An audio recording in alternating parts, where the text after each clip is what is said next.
Wisconsin progressives, you demanded a candidate who spoke your language. And ladies and gentlemen, brothers and sisters, please welcome Senator Bernie Sanders.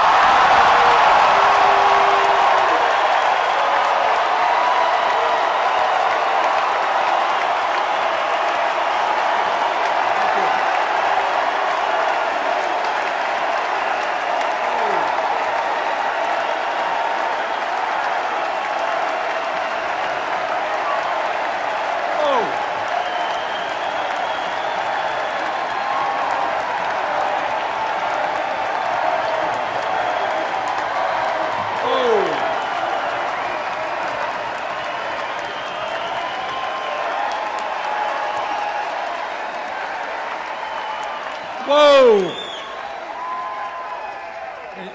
In case you haven't noticed, there are a lot of people here.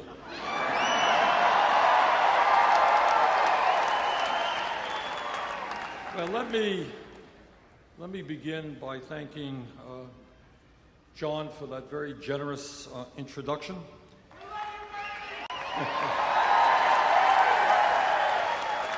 And let me thank my dear friends Ed and Betty Garvey for all the work they've done for Wisconsin and this country for so many years.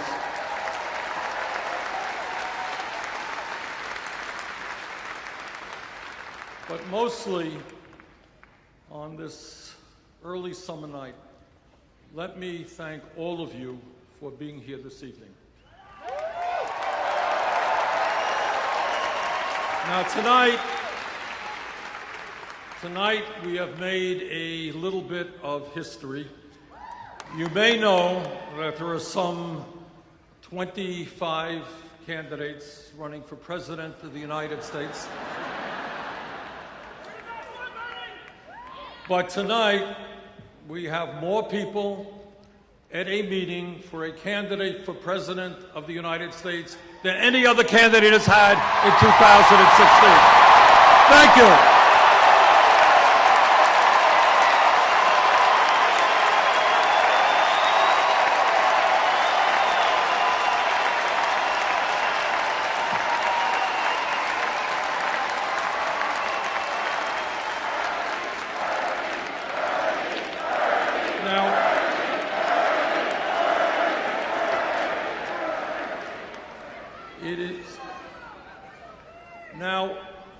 I was shown something yesterday. Apparently, the Wisconsin Republican Party has welcomed me into the state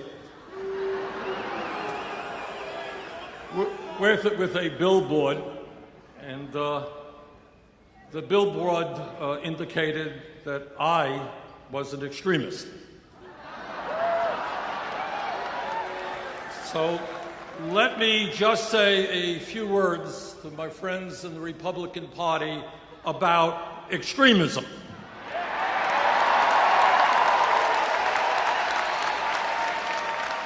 When you deny the right of workers to come together in collective bargaining, that's extremism.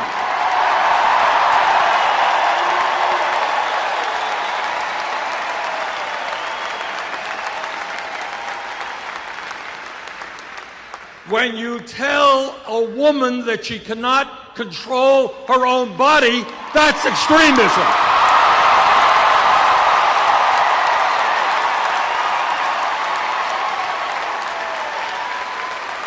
When you think a woman is a child and can't purchase a contraceptive, that is extremism.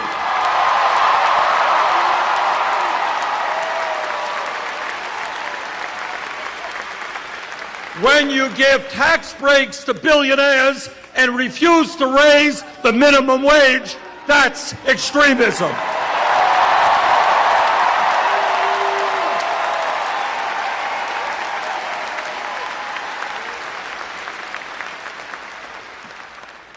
But our views, which represent, in fact, the vast majority of the American people, are a little bit different.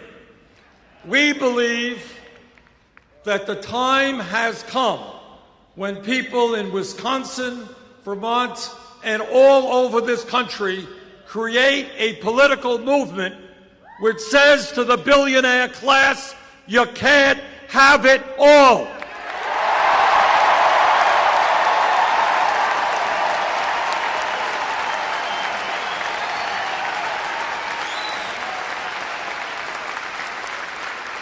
And what we are saying to the Koch brothers, Governor Walker, and all of those people is that this great country and our government belong to all of the people and not just a handful of very wealthy people.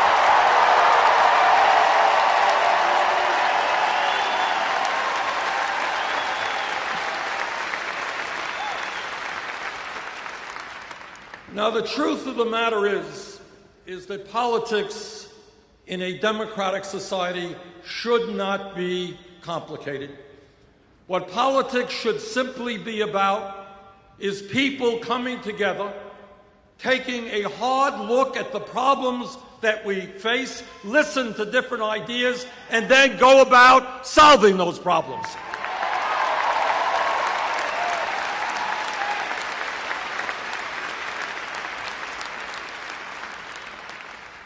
Despite what the media may think, politics is not a baseball game with polls. Politics is not a soap opera. What politics is about in a democratic society is people coming together and improving life for our people.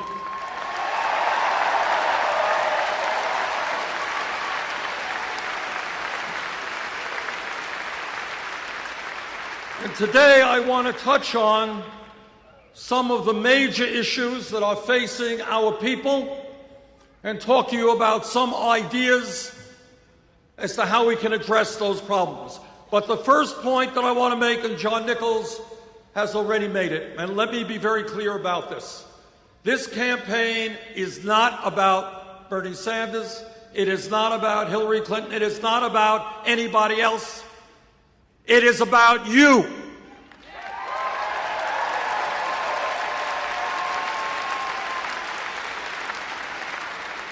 It is about putting together a grassroots movement of millions and millions of people who stand together and make it clear that we need fundamental changes in the economics and politics of this country so the government works for all of us and not a handful of wealthy campaign contributors.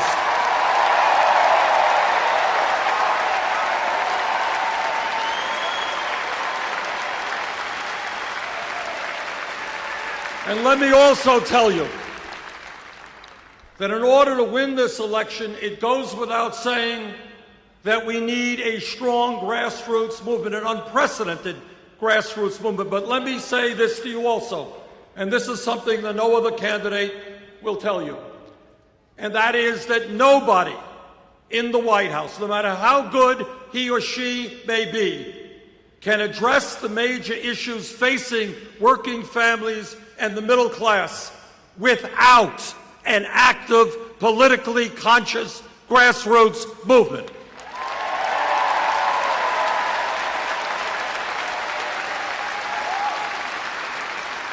And the reason for that is not complicated. It is that the big money interests, Wall Street, corporate America, all of these guys have so much power that no president can defeat them unless there is an organized grassroots movement making them an offer they can't refuse.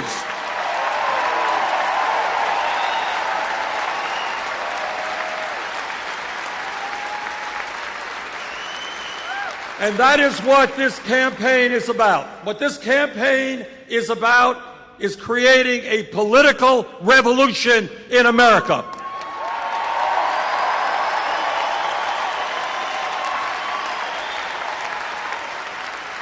A revolution which takes on the greed of Wall Street and corporate America, a revolution which takes on the reality that the Republican Party is essentially owned by big money interests, and too many Democrats are owned by big money interests.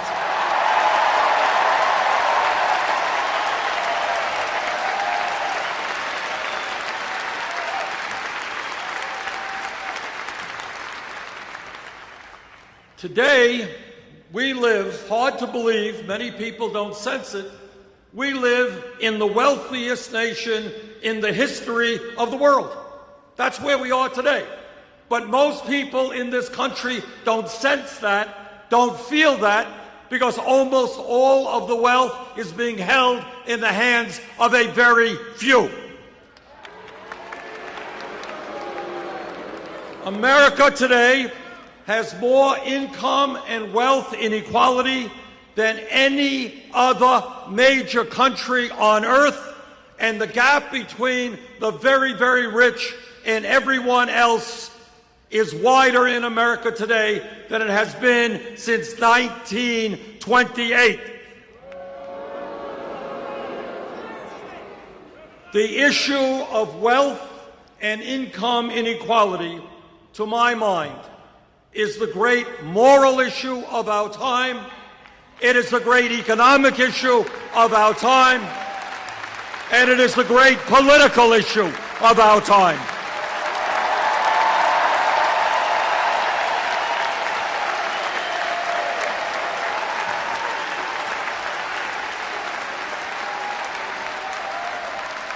Let me be as clear as I can be.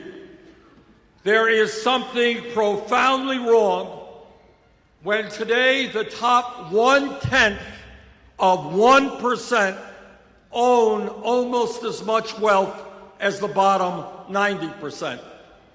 There is something profoundly wrong when today 58% of all new income is going to the top 1%. There is something profoundly wrong when in recent years we have seen a proliferation of millionaires and billionaires at the same exact time as millions of Americans are working longer hours for lower wages, and we have by far the highest rate of childhood poverty of any major industrialized country. There is something profoundly wrong when one family, the Walton family of Walmart, owns more wealth than the bottom 130 million Americans. This grotesque level of inequality is immoral, it is bad economics, it is unsustainable, and it is not what the United States of America is supposed to be about.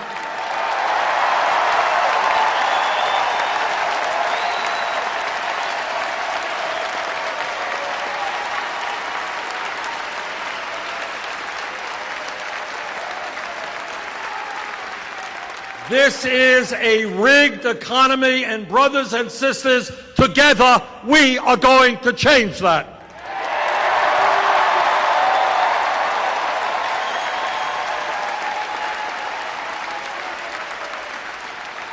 This campaign is sending a message loud and clear to the billionaire class, and that is, you can't get tax breaks when children in America go hungry.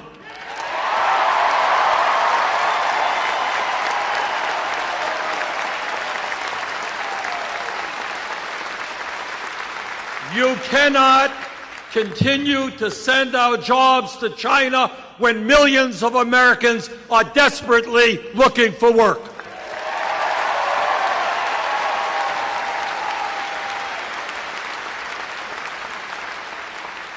You can't hide your profits in the Cayman Islands and in other tax havens while we have so many unmet needs in America. You're going to have to start paying.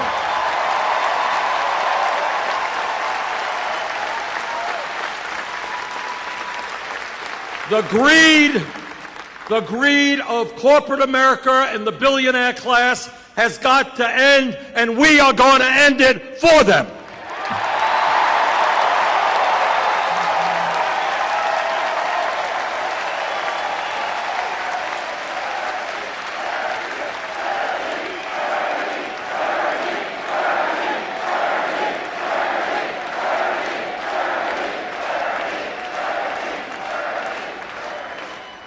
But the issue of our economy is not just income and wealth inequality.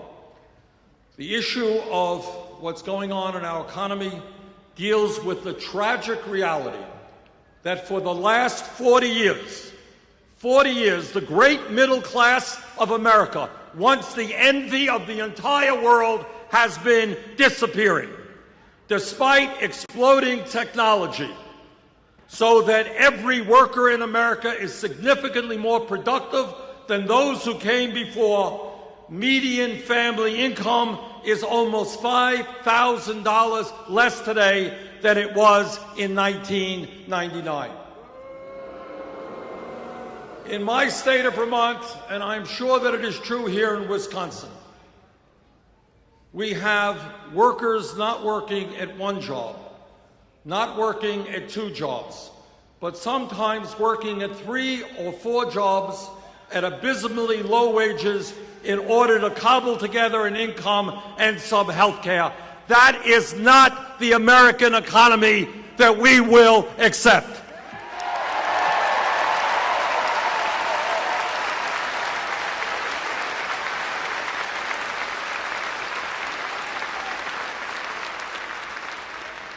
And when you look at the economy, what we have to understand is that every month the government announces a statistic about official unemployment. Currently it is about 5.4%.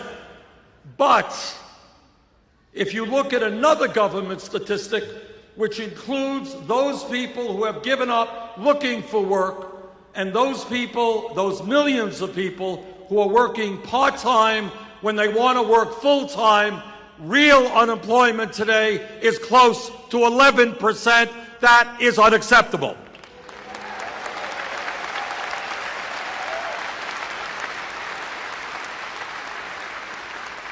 And let me touch on an issue that is widely ignored. Almost nobody talks about it. And that while real unemployment is close to 11%, youth unemployment has reached tragic proportions. Today in America, for those young people 17 to 20, those kids who have graduated high school or have dropped out of high school, if they are white, youth unemployment is 33%. If they are Hispanic, youth unemployment is 36%. If they are African American, youth unemployment is 51%. In my view, maybe, just maybe, it makes sense to create jobs and educational opportunities for these young people.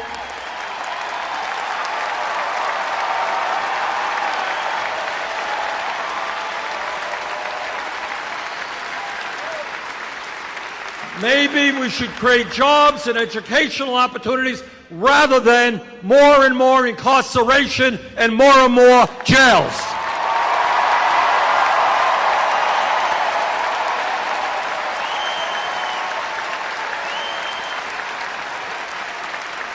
Today in America, shamefully, we have more people in jail than any other country on earth.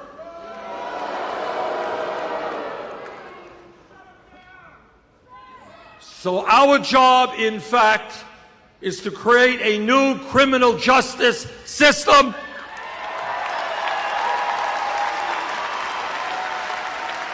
Our job is police department reform.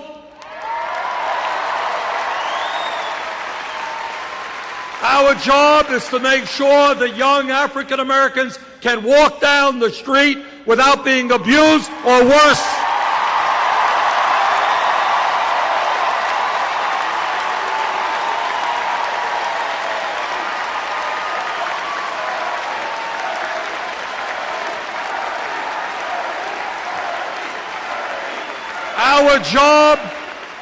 Our job is to have the best educated population in the world, not the country with the most people in jail.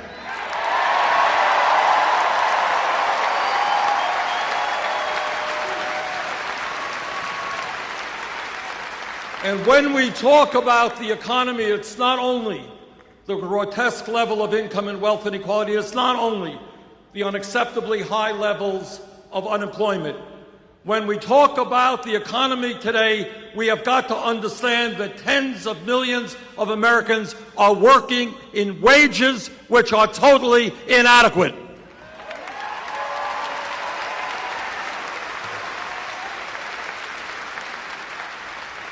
Now, I know that Governor Walker may disagree.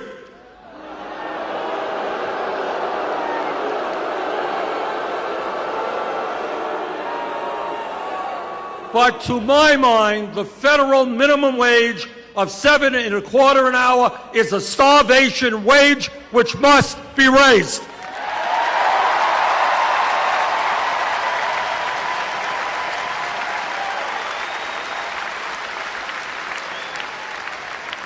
The minimum wage must become a living wage, which means $15 an hour over the next few years.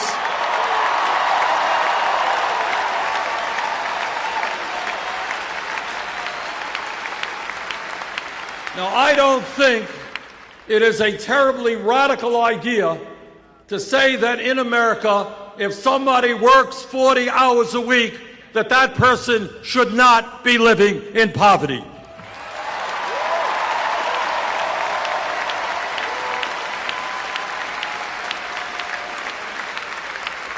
And brothers and sisters, a living wage should not only be fair, it should be equitable. There is no excuse for women making 78 cents on the dollar compared to men.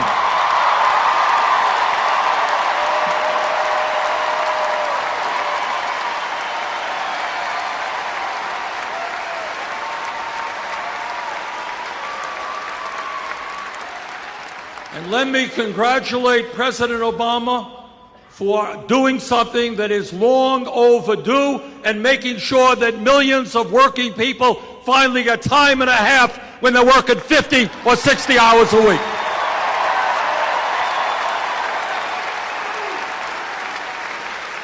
That's an issue that many of us have been working on, and I'm glad the president came through.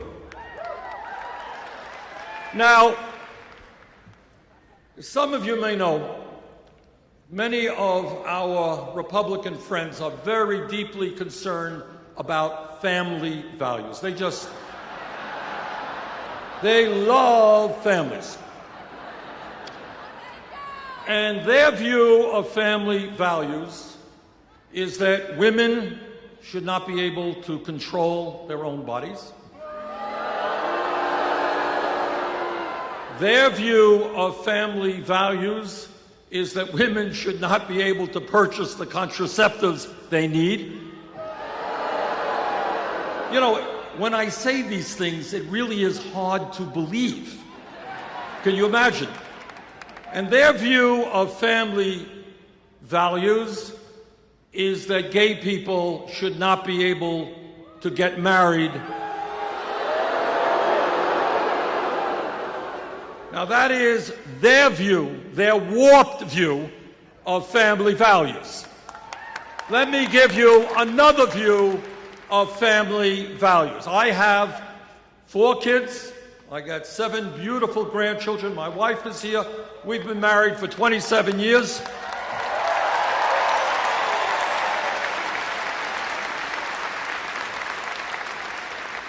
I believe, and you believe, in the importance of family. And that is why, because we believe in real family values, The United States must end the international embarrassment of being the only major country on earth that does not guarantee workers paid medical and family leave,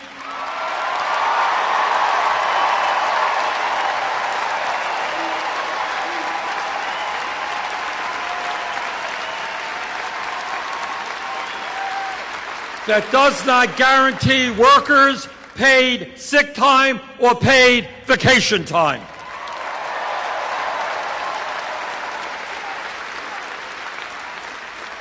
So let me talk a little bit about family values. Today in Wisconsin or in Vermont, a woman is having a baby. One of the most meaningful and important moments in her life. Father is standing right beside her. But because that family does not have a lot of money, that woman will be forced to go back to work in a week or 7 or 8 days. That is not a family value.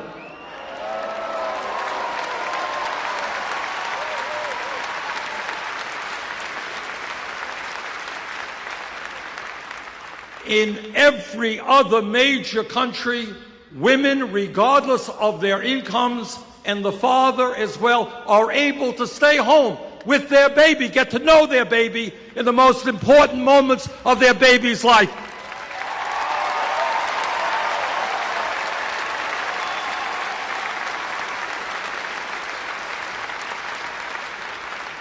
That is a family value, and that is why I will fight for 12 weeks of paid family and medical leave.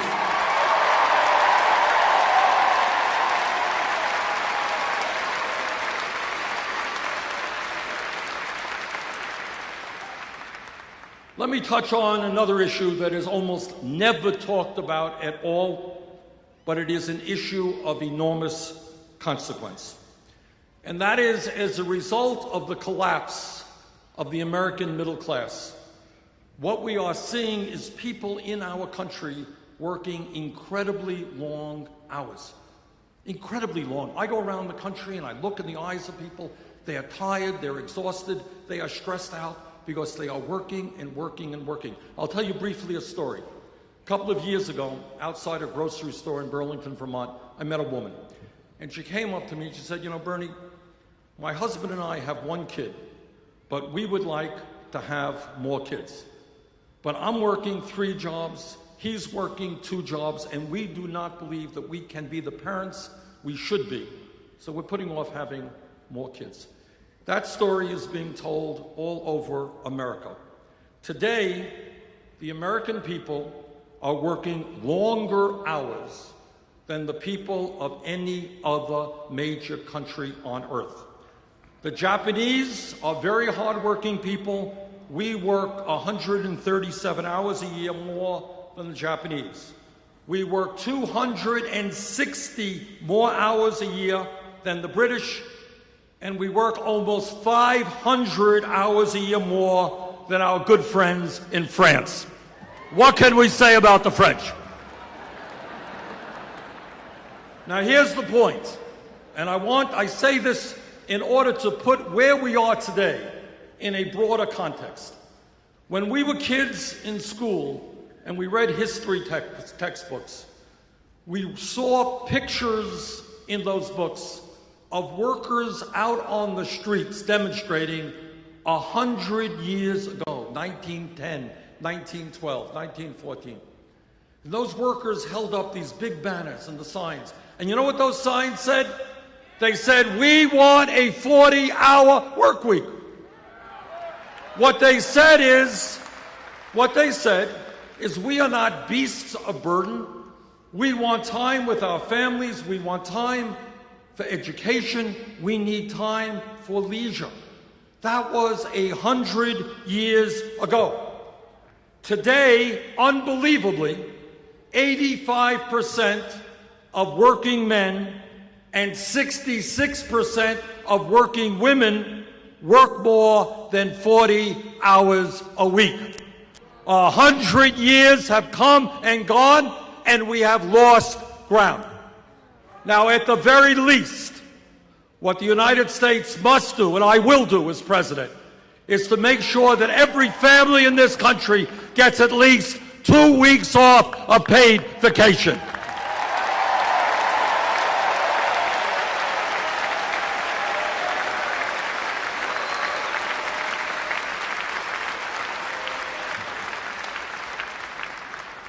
Now, when pollsters go out and they ask the American people what is uppermost on their mind, what are they most worried about? The answer always is a 4-letter word called jobs, J-O-B-S. When you have real unemployment of 11%, youth unemployment over 30%, now is the time for a federal jobs program to create millions of decent paying jobs.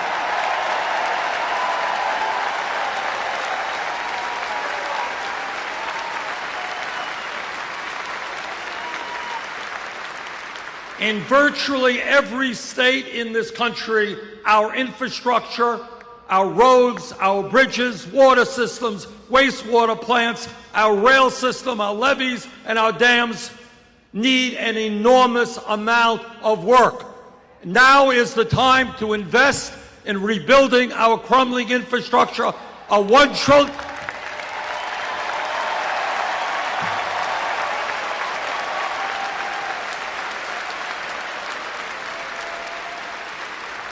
A $1 trillion investment will create and maintain some 13 million jobs, and that is exactly what I intend to do.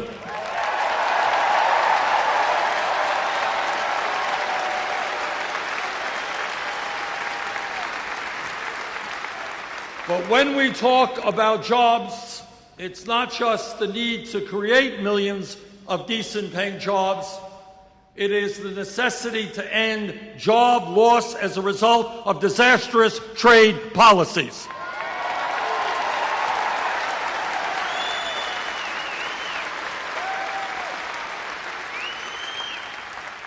You are looking at a senator and former congressman who voted against NAFTA, against CAFTA, against permanent normal trade relations.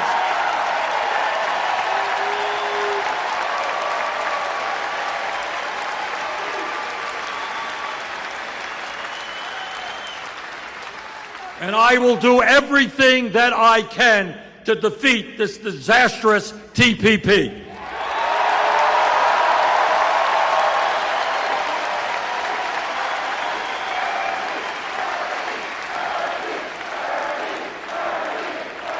And when we talk about rebuilding the American middle class, we're talking about rebuilding the American trade union movement.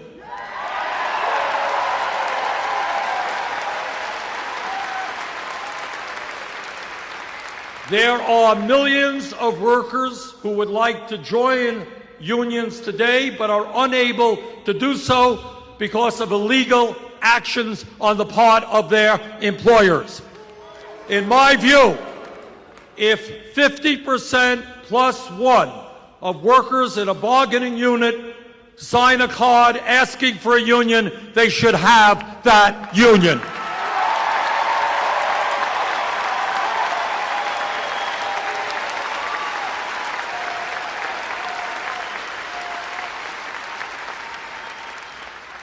And when we talk about greed, when we talk about recklessness, when we talk about illegal behavior, these are just another word, another phrase to describe Wall Street. In my view, and this is a hugely important issue for the future of our economy, it is time to break up the largest financial institutions in this country.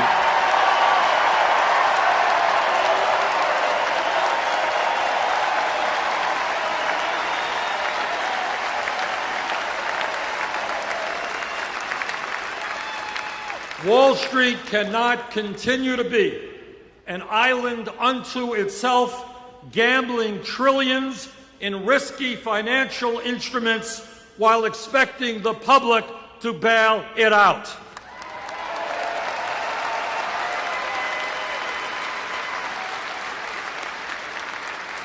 In my view, and we've introduced legislation to deal with this, if a bank is too big to fail, it is too big to exist.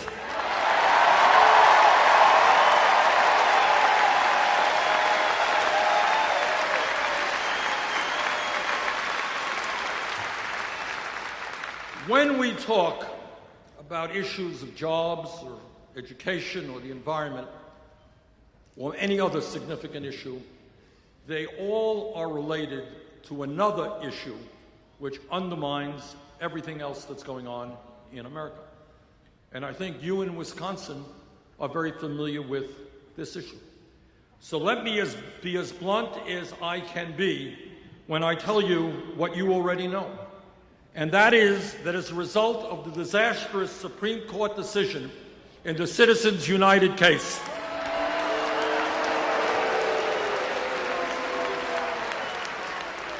the American political system has been totally corrupted, and the foundations of American democracy are being undermined.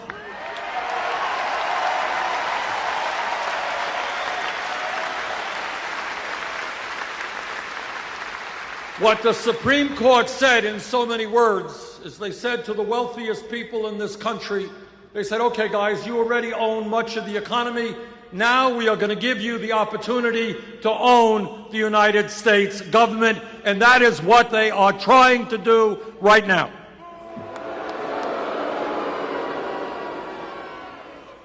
Let me be as clear as I can be, and that is that as President of the United States, I will not nominate any justice to the Supreme Court who has not made it crystal clear that he or she will vote and work to overturn this disastrous Citizens United decision.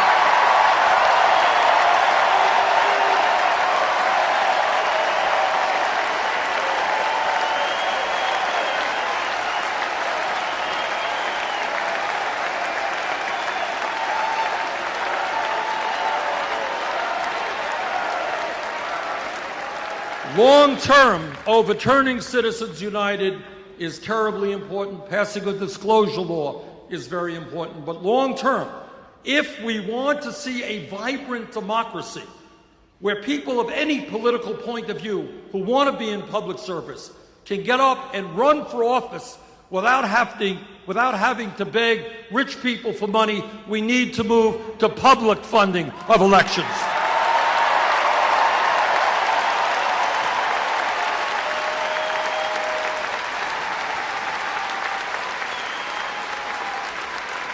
Let me give you an example. I'll give you an example of how bad the situation is today. According to media reports, which I think are accurate, the Koch brothers alone, second wealthiest family in America, a family that wants to eliminate Social Security, Medicare, Medicaid, public education,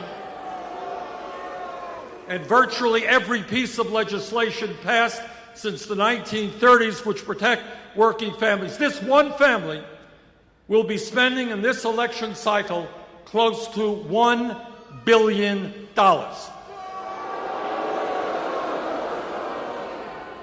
And their job and what their money is about is to elect candidates who make the rich richer and everybody else poorer. But when you have one family spending close to $1 billion, which is more money than either the Democratic Party or the Republican Party will spend, this is not democracy, this is oligarchy, and we have got to end that.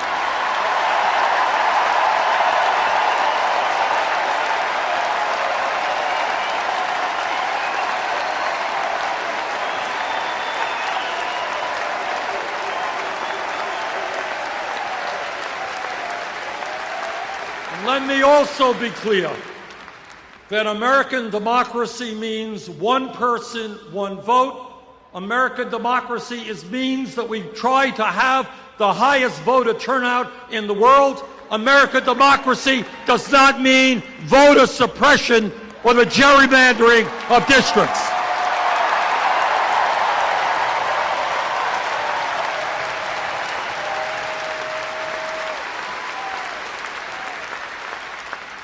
I think everybody here knows that we are living in a very competitive global economy, and that if we are going to succeed, if our economy is going to do well in years to come, we need to have the best educated workforce in the world.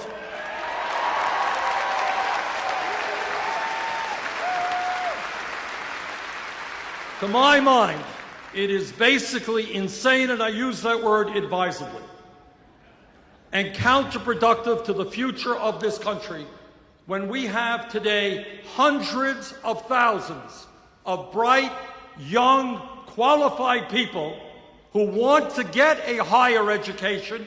They want to go to college, but they are locked out because their families don't have enough money.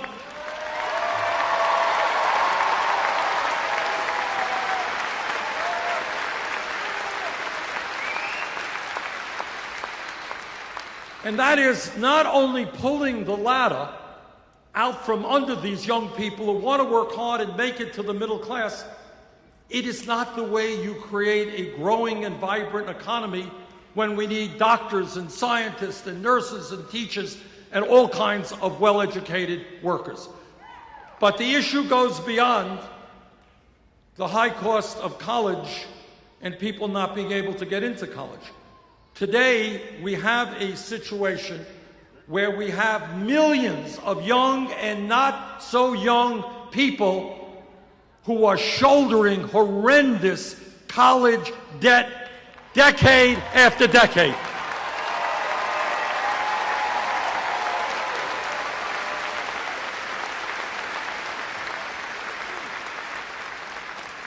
A year or so ago, I met with some folks, and there was a young woman there whose dream it had been to go to medical school and practice primary care for low-income people, exactly the kind of physicians that we need. And that's what she did.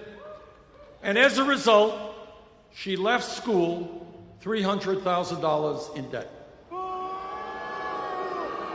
for the crime of going to medical school so she could work with low-income people. Then I thought that that was really quite extreme, and then I was in Iowa a couple of months ago, and I mentioned this fact, and a young woman came up to me after my remarks. She said, "Senator, I just graduated dental school, $400,000 in debt."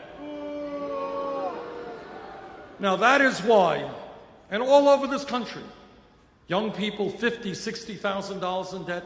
Talked to somebody recently spending 20% of her income paying back student debt. People can't get married, they can't have kids, can't buy a house because of the student debt. So we've introduced legislation, which I will push through as president, that does two things. Number one, it will make every public college and university in America tuition free.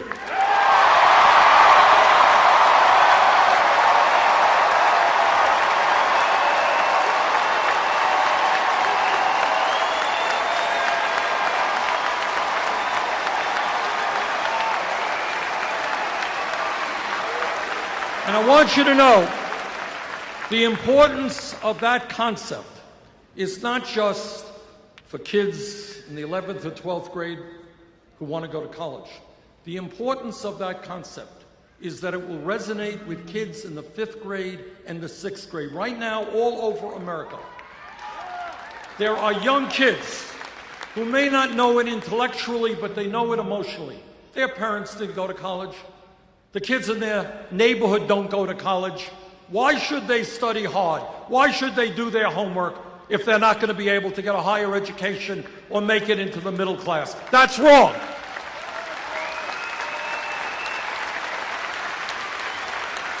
So we are saying to every kid in America, if you study hard, if you do your work, you will, in fact, be able to get all of the education you need, regardless of the income of your family.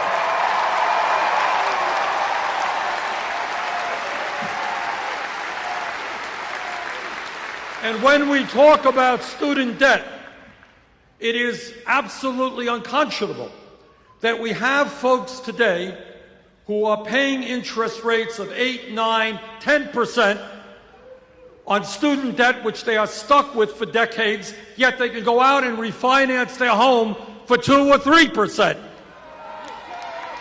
So what we've got to do is allow people with student debt to refinance. We've got to get the government out of the business of profiteering off of student debt as well.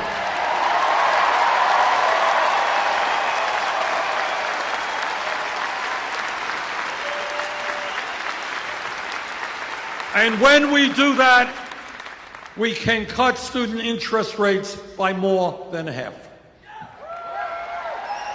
Now, when we talk about the major issues facing not only our country, but the world, it is absolutely essential that we talk about our responsibilities as human beings, as adults, as parents, and understand that there is nothing more important than leaving this planet in a way that is habitable for our kids and our grandchildren.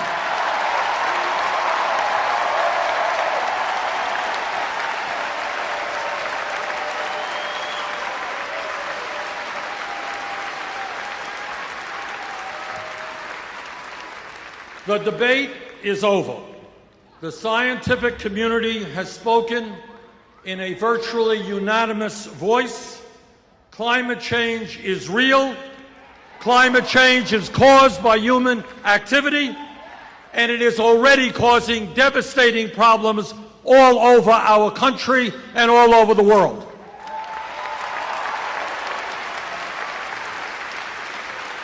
You don't have to look further than the water situation in California. You don't have to look further than what's going on in Pakistan, where people are dying from an unprecedented heat wave. The scientists are telling us loudly and clearly that if we do not boldly transform our energy system away from fossil fuels and into energy efficiency and sustainable energy, this planet will see a temperature rise of between 5 and 10 degrees centigrade with extraordinary negative consequences. What that means is more drought, more floods, more extreme weather disturbances, more acidification of the ocean, more rising sea levels. And what the CIA and Department of Defense tell us is that when people around the world don't have food because the land that they are working on is no longer arable, when they do not have enough water, this causes international security issues where people fight each other for limited natural resources. As a nation, we can. As a nation, we must lead the entire world in transforming our energy system away from fossil fuel.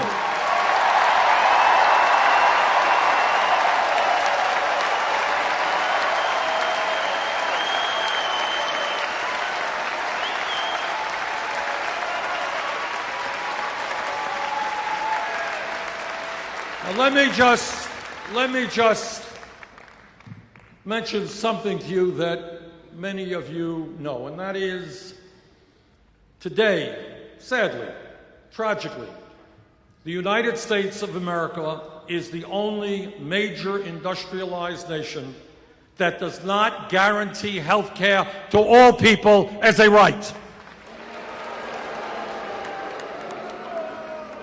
That is not something that we should be proud of. It is something we should be embarrassed about.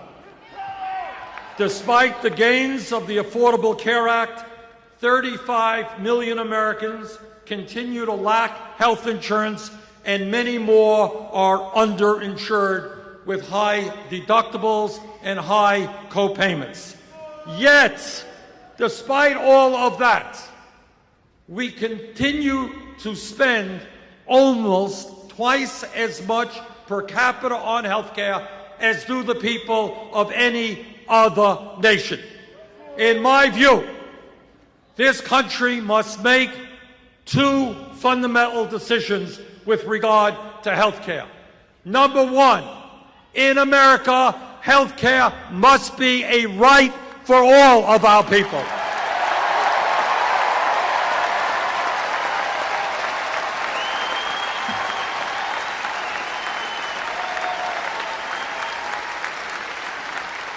And the number two, if we are going to provide health care to all of our people in a cost-effective way, if we're going to take the burden of health care off the backs of small businesses, we need to move to a Medicare for all single-payer system.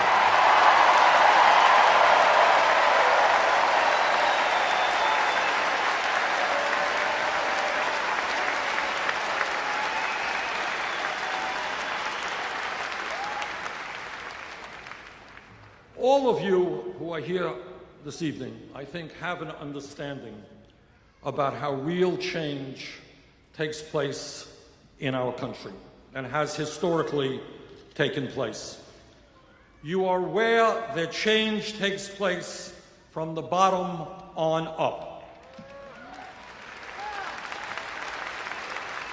It's never from the top on down. People on top are usually the last to know. You are all aware that 100 and more years ago, workers who are working incredibly long hours under horrendous working conditions said enough is enough. We're going to form unions and engage in collective bargaining. And as a result of those efforts, we created a middle class in this country. Workers had decent wages, decent benefits. And politically, because of millions of workers coming together, we passed Social Security, Medicare, Medicaid, and many other programs to help the American people.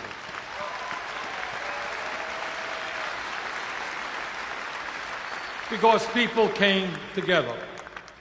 All of you are aware of the tragic history of racism in America. But for a very long time, African Americans and their white allies came together, and they struggled, and they stood up for justice, and they stood up to lynching, and they stood up to segregation, and they stood up to a situation where African Americans couldn't even vote in America.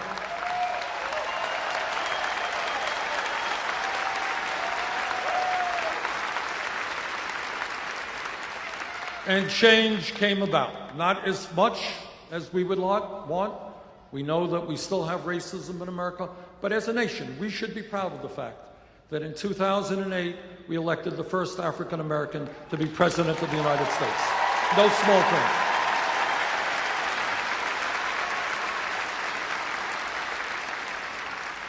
But so many people stood up and fought for civil rights. Didn't happen because of a few. And when we talk about women's rights, we know that women, the suffragettes, Susan B. Anthony and all those folks, went to jail. Some of them died, and they said women in America and around the world will not be second-class citizens.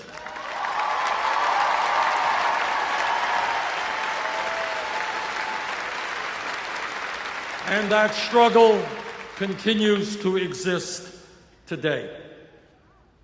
And then, in more recent history, we have seen gay people saying, we will not be discriminated against anymore.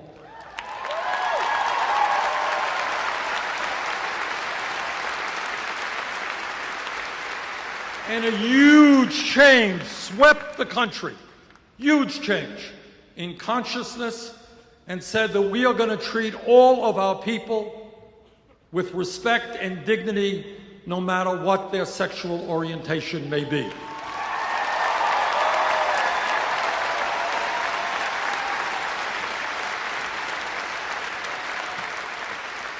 And last week, a very conservative Supreme Court finally made gay marriage legal in 50 states.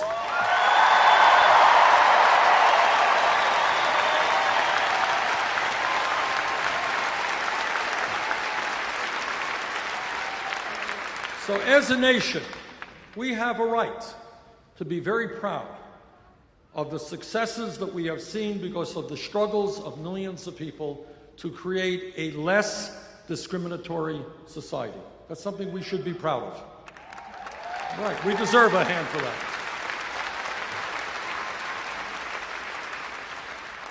But there is one struggle in which not only have we not succeeded, but in which we are losing ground, and that is the fundamental struggle for economic justice.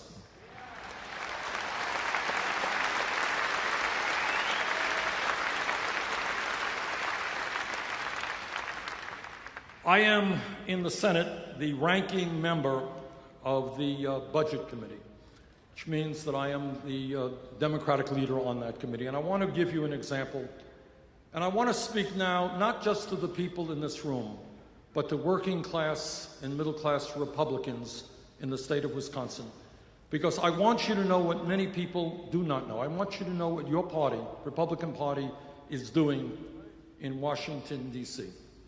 This is what the Republican budget did. And I know something about it because I am the ranking member of this committee. This is what it did.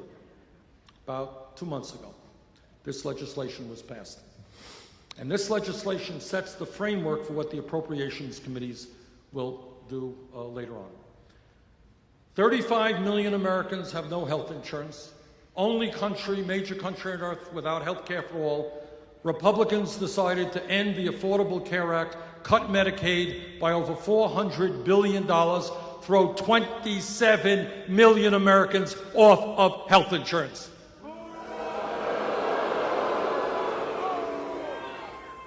At a time when the middle class is struggling to send their kids to college, Republican budget over a 10-year period cut $90 billion from the Pell Grant program. At a time when millions of Americans are working 40 or 50 hours a week and are not earning the income they need to adequately feed their family, the Republicans made massive cuts in nutrition programs for hungry people and for children, including the WIC program, which is designed to protect low-income, pregnant women and their newborn babies. And then, after making massive cuts in health care, education, nutrition, and many, many other programs that working families depend upon, the Republicans decided to give over $200 billion in tax breaks to the top 0.2%.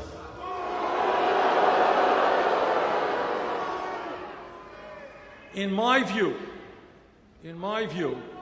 when we reach out, and what this campaign is about, is to reach out to working families all over this country, including Republicans. Because I believe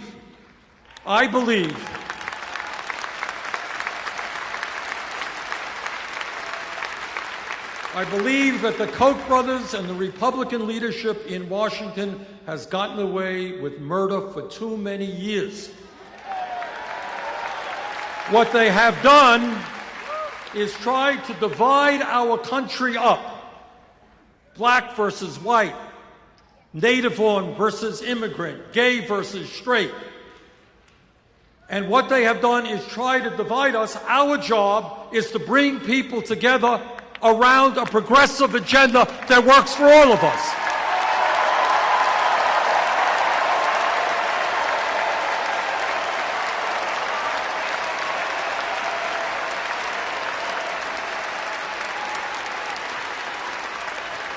Go out, please, where we need most help, not just in winning this election, but in transforming America, is to create a process by which people stop voting against their own best interest.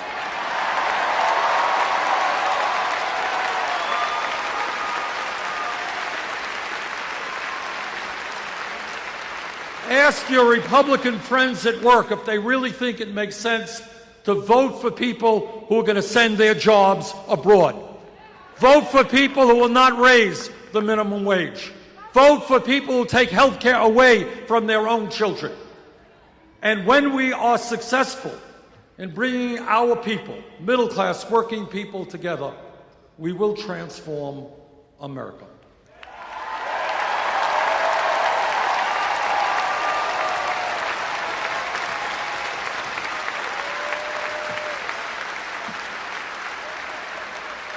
Let me conclude by saying this. If anything, what I would like to ask of you is please think big, not small. In Washington, the debate is often about whether we cut education by 2% or 6%, whether we throw this many people off of health care or that many, whether we give corporations this much of a tax break or that much of a tax break.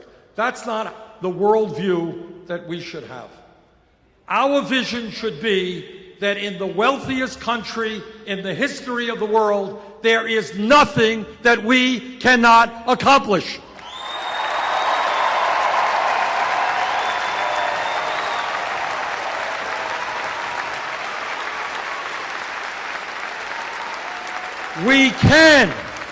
We can provide health care to every man, woman, and child as a right.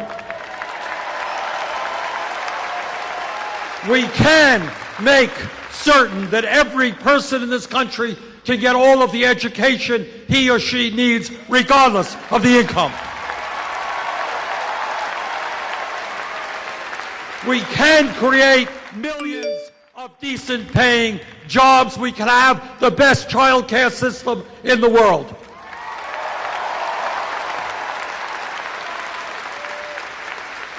In the last 30 years, there has been a huge redistribution of wealth from the middle class and working families to the top 0.1%.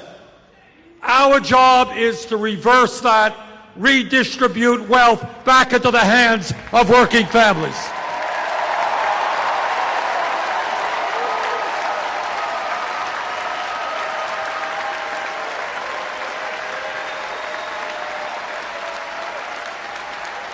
Now, in terms of this campaign, I am more than aware that my opponents will be able to outspend us. They have billionaire backers, they have super PACs, they have a lot of millionaire friends. But we are going to win this election.